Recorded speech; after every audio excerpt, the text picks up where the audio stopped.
Demonic presence at unsafe levels. Lockdown in effect. There are many demons, but there's only one Electro-demon.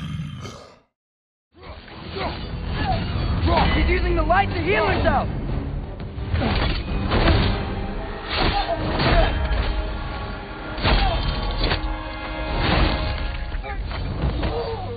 God of War Ragnarok just recently came out exclusively for the PlayStation 5. It's a continuation of the story and gameplay mechanics from its predecessor. I think this is Sony's biggest exclusive game, while the previous God of War came out for the PC as well after some time, and I have no doubt that God of War Ragnarok will come to PC as well. I just couldn't wait and I got myself a PlayStation 5. I'm normally a PC gamer through and through, and I generally review PC games, but since I have a PlayStation 5 I completed God of War Ragnarok and I'll do a review. I finished all God of War games, the PlayStation 2 titles, the PSP ones, the PlayStation 3 ones, previous God of War and now Ragnarok. So I consider myself a huge fan of the series, especially God of War 2. I think that's the best game ever made. God of War Ragnarok sees Kratos and Atreus, his son, in Norse mythology.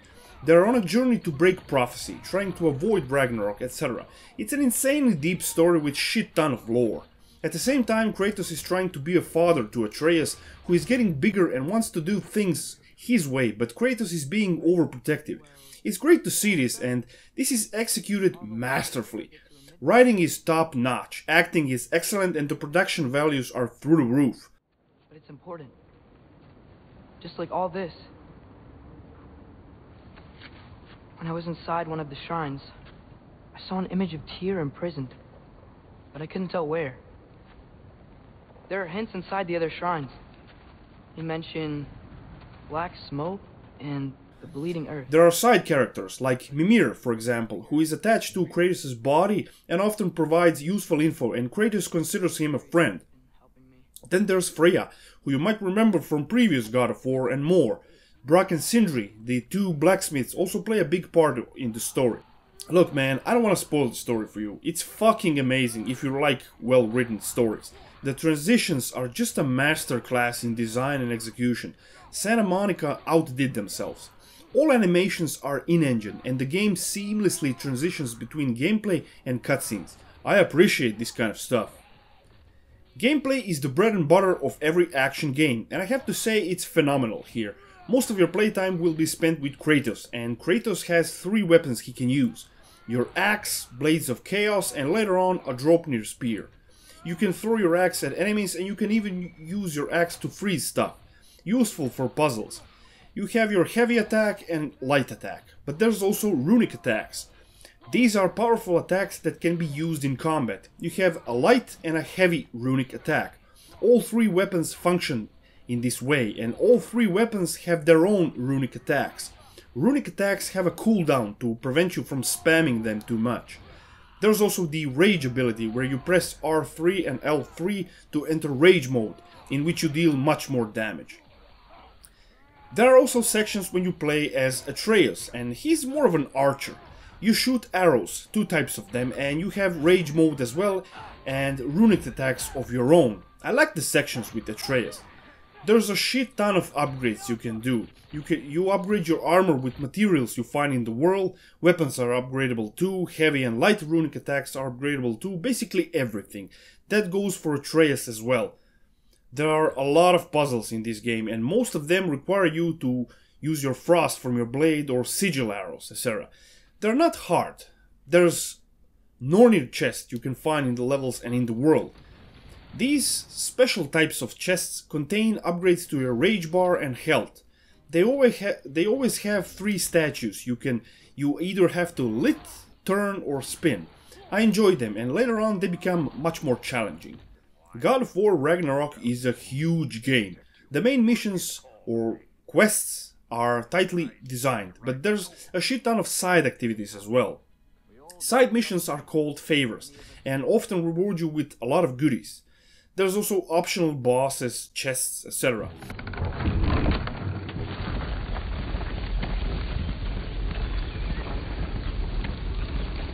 I still can't believe Mom led a whole rebellion here against Odin and never talked about it. If you were to focus on the main missions only, it would take you around 25 hours to beat the game, but with side content you're looking at over 80 hours of gameplay. I mostly did the main quest and a bit of side stuff, but not all. The enemies are great in God of War Ragnarok. Basically, in every God of War game, the enemies have always been awesome, and it's no different here.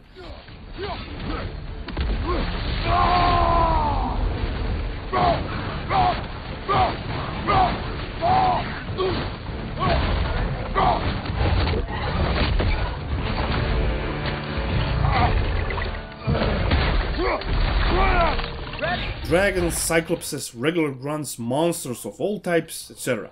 The boss battles are just awesome. Every single boss fight is intense and requires something different besides just beating the enemy to a bloody pulp. Later the bosses are tough as fuck on their normal difficulty, but it's mostly fair. Maybe I forgot to mention something else about the gameplay. It's a huge game with a lot of mechanics, so I apologize if I forgot something. Music is also very good in God of War Ragnarok. It's mostly classical and upbeat when you're in combat with a lot of orchestral stuff. Nothing to complain about here. Graphically speaking, God of War Ragnarok looks amazing. I don't remember when I saw such a tight looking game. Everything is sharp graphically and artistically it's amazing. True talent works at Santa Monica Studios. I'll be up above you, but keep going the way you're going. There are two modes you can choose. Favor performance and favor visuals. I played the favor performance version. That one runs at mostly 60 FPS locked, and I tried out the favor visuals and I couldn't play it. It's either 60 or get the fuck out. I come from a PC background, so I need my 60 FPS. It's a stunning looking game. Kratos' model is insanely detailed. The environment's gorgeous and the effects beautiful. I'm not sure whether the game uses ray tracing. I'd say no, but I'm not sure. It's a shame God of War Ragnarok is a cross-gen title, meaning it was developed with the PlayStation 4 in mind as well. But it could have looked so much more better. Not to say it looks bad, but it could have been better. The PlayStation 5 version is beautiful, and I looked at some of the footage online of the PlayStation 4 version. Like I said, the PS5 version looks much better, but it's still a cross-gen title. I can't wait to see the next God of War just for the PlayStation 5. Hopefully God of War Ragnarok will come to PC.